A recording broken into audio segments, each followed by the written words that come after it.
बहुत unforeseen circumstances हो गए थे और उनकी तबीयत बहुत ज़्यादा ख़राब हो गई थी। उनका बिल्कुल इरादा था, वो कोर्ट आने के लिए बिल्कुल तैयार थे, पर उन्होंने आखिरी टाइम पे कॉल पे बताया कि उनकी तबीयत बहुत ज़्यादा ख़राब हो गई है। किसी का जेन्युइन रीज़न है या किसी की तबीयत ख़राब है या कोई कोई फैमिली में इमरजेंसी हो गई है या किसी की अनफोर्सीन कोई डेथ हो गई है या कोई ऐसे हालात पेश आ गए हैं जिसकी बेसिस के ऊपर एक नहीं बंदा आ सकता, जबकि उसके पास्ट रिकॉर्ड में वो हर डेट पे यहाँ पे मौजूद हुआ है और एक आधी दफ़ा ऐसी सिचुएशन निकल आए तो बिल्कुल इस चीज़ को एक्सेप्ट किया जा सकता है। डकी भाई को आज अपने केस के अंदर पेश होना था जिला कचहरी में, लेकिन आज वो और उनकी अहलिया जिला कचहरी में पेश नहीं हुए। उनकी वकला की जानिब से हाजिरी माफी की दरख्वास्त जो है वो दायर की गई है। इस वक्त हमारे साथ एडवोकेट अमृत अहमद शेख साहिबा भी मौजूद हैं। अस्सलाम वालेकुम नाज़रीन, आपका मेज़बान तलहा सिद्दीक कुरैशी एक बार फिर से आपकी खिदमत में हाजिर है। नाज़रीन, डकी भाई का केस जिसको सोशल मीडिया जो है वो काफ़ी अरसे से फॉलो कर रहा है, इसी हवाले से बात करने के लिए हमारे साथ बैरिस्टर अमृत अहमद शेख साहिबा मौजूद हैं। मैडम ये बताइएगा, आज डकी भाई ने हाजिरी माफी की दरख्वास्त क्यों जमा करवाई? आज डकी भाई अदालत के अंदर क्यों पेश नहीं हुए?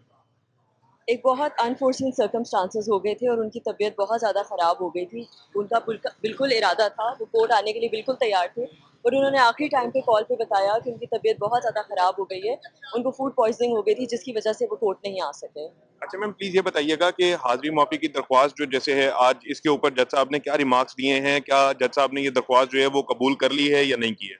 उन्होंने बिल्कुल कबूल कर ली है और कोई भी अदालत अगर कोई जेन्युइन रीज़न होता है जिसकी वजह से एक इंसान नहीं आ सकता और उनकी जेन्युइन कंसर्न्स होते हैं, तो उस बेसिस के ऊपर अदालत एक्सेप्ट कर लेती है इस चीज़ को। अच्छा मैम, आप एक और चीज मुझे बताइएगा इस हवाले से कि एक मुल्जिम के पास कितनी बार कोई भी हाजिरी माफी की दरख्वास्त देने का इख्तियार होता है?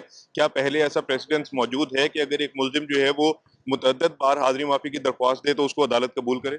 देखिए, अगर किसी का जेन्युइन रीज़न है या किसी की तबीयत ख़राब है या कोई कोई फैमिली में इमरजेंसी हो गई है या किसी की अनफोर्सीन कोई डेथ हो गई है या कोई ऐसे हालात पेश आ गए हैं जिसकी बेसिस के ऊपर एक नहीं बंदा आ सकता, जबकि उसके पास्ट रिकॉर्ड में वो हर डेट पे यहाँ पे मौजूद हुआ है और एक आधी दफ़ा ऐसी सिचुएशन निकल आए तो बिल्कुल इस चीज़ को एक्सेप्ट किया जा सकता है। अच्छा मैम, मेरा सवाल अच्छा आपसे मैम, ये ये है। बताइएगा प्लीज कि जो इनका यूट्यूब चैनल है उसके हवाले से भी आप लोगों ने एक दरख्वास्त जमा करवानी थी, क्योंकि पहले यहाँ से जो है वो दरख्वास्त जो है वो रद्द हो चुकी है और यूट्यूब चैनल जो है वो सुपुर्दारी के अंदर हवाले नहीं किया गया। तो जी। इस हवाले से आप लोगों का अगला प्लान ऑफ एक्शन क्या है?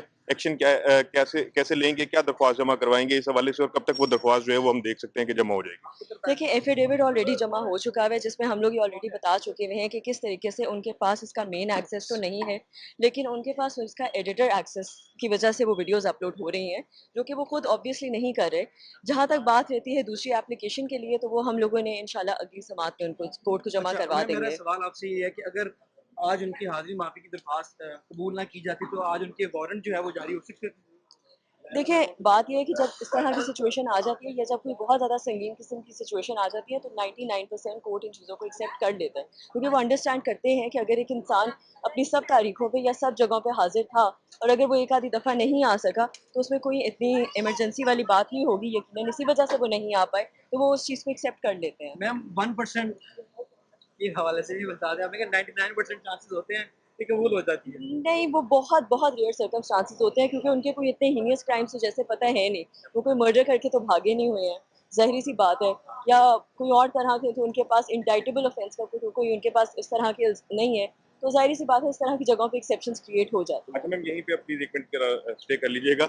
ये बताइएगा प्लीज कि अभी जो जो अभी इनका यूट्यूब चैनल है उसके ऊपर कंटेंट जो है वो हम देख रहे हैं कि मुसलसल अपलोड हो रहा है, और अब पहले जो है वो रोजाना की बुनियाद के ऊपर व्लॉग्स आना शुरू हो गए थे, लेकिन अब जो है वो कुछ दिनों से दो दो तीन तीन दिन का वक्फा आ रहा है। ये दो दो तीन तीन दिन का वक्फा जो है ये लीगली किस बुनियाद के ऊपर, लीगली बुनियाद पे लिया जा रहा है या वैसे उनकी मसरूफियत या तबीयत की खराबी की वजह से? आपने बिल्कुल दुरुस्त फरमाया है, इसका लीगली कोई सच इस तरह का ताल्लुक नहीं है या मसरूफियात भी नहीं है, उनकी तबीयत बाकी ही बहुत ज़्यादा ख़राब है, ड्यू टू विच वो इस तरह के ज़्यादातर वीलॉग्स अपलोड नहीं कर सकते। जब हम लोग भी उनसे अभी इस हफ़्ते में मुलाकात की थी, तो उनकी तबीयत उतनी अच्छी नहीं थी, लेकिन उन्होंने कहा था कि मैं आऊँगा अपनी हियरिंग पे, अच्छा मैम, लेकिन हाउएवर वो नहीं हुआ आ क्या है पाए। उनकी तबीयत को, मतलब क्या खराबी क्या है फूड तबीयत की? पॉइज़निंग। अच्छा मैम, अच्छा, मेरा फूड पॉइजनिंग मैम हो गई है आपने डगी बोला भाई। कि उनकी तबीयत पहले खराब नहीं थी और अपने उन्होंने व्लॉग में बताया कि कुछ कुछ डॉल्स वगैरह वो किसी ने उनको गिफ्ट की हैं कि ये जब से आई है मुझे लग रहा है कि किसी ने जादू कर दिया है या मेरी तबीयत इस वजह से खराब है, मेरा काम करने का दिल नहीं कर रहा। इस हवाले से आपकी कोई बात नहीं है?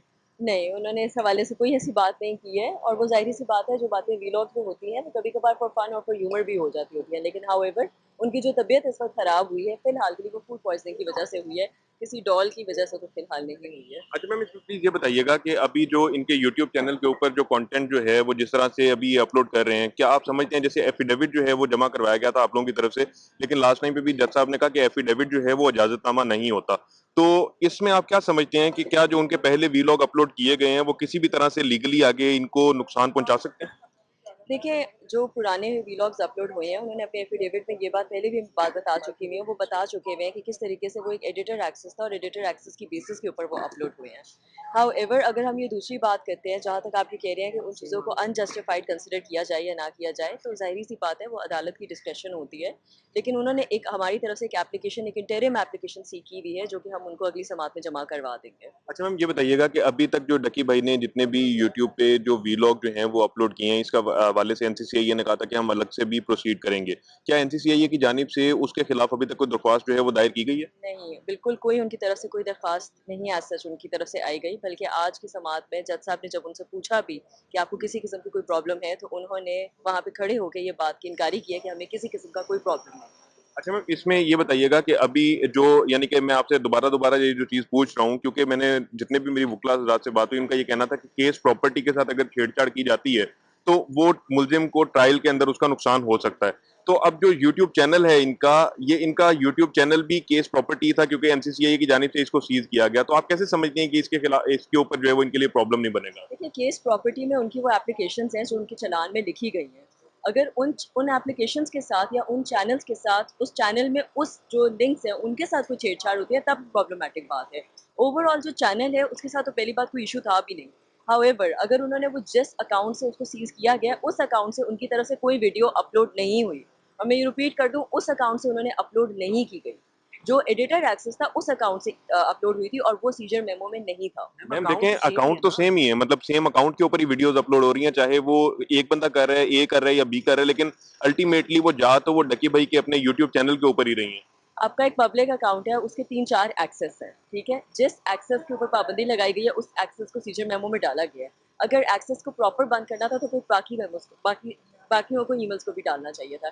ये हमने जज से बात की थी और जज साहब ने ये एनसीसीआई वालों को भी नोटिस भी करवाया था कि आइंदा से जब आप किसी चीज़ को सीजर में लेके आएँ, तो पूरे तरीके से लेके आएँ। आखिर में मैं आपसे ये पूछना चाहूंगा कि आज की जो समाअत हुई है उसमें समाअत में जज साहब की तरफ से क्या रिमार्क्स दिए गए, क्या हुआ क्या नहीं हुआ, ये जरा तफसीली हमारे नाज़रीन के लिए बता जज दीजिए। साहब ने उनकी दरख्वास्त ना आने की एक्सेप्ट कर ली हुई है और उन्होंने ये कहा है कि जो अगली समाअत है वो 26 तारीख को होगी, जिसमें हम लोग उनसे इंटरिम सी की एप्लीकेशन भी देंगे और उनके फर्द जुर्म भी वहाँ पे दायर होंगे। बहुत शुक्रिया मैम। जैसा कि भी आपने अमृत अहमद शेख साहिबा की जुबानी सुना कि जो अगली समाअत है उसके अंदर डक्की भाई पेश होंगे और बड़े वाज़ेह इम्कानात हैं इस चीज़ के कि डक्की भाई के ऊपर अगली समाअत के अंदर फर्द जुर्म जो है वो आयद कर दी जाएगी। इस केस से जुड़ी हुई तमाम तर अपडेट जो हैं वो इसी तरह से आपको हमारे इस चैनल के ऊपर मिलती रहेंगी। बराए करम हमारे इस चैनल को सब्सक्राइब करना ना भूलिएगा। इसी के साथ ही अपने मेज़बान तलहा सईद कुरैशी को दीजिए इजाज़त। अल्लाह निगहबान।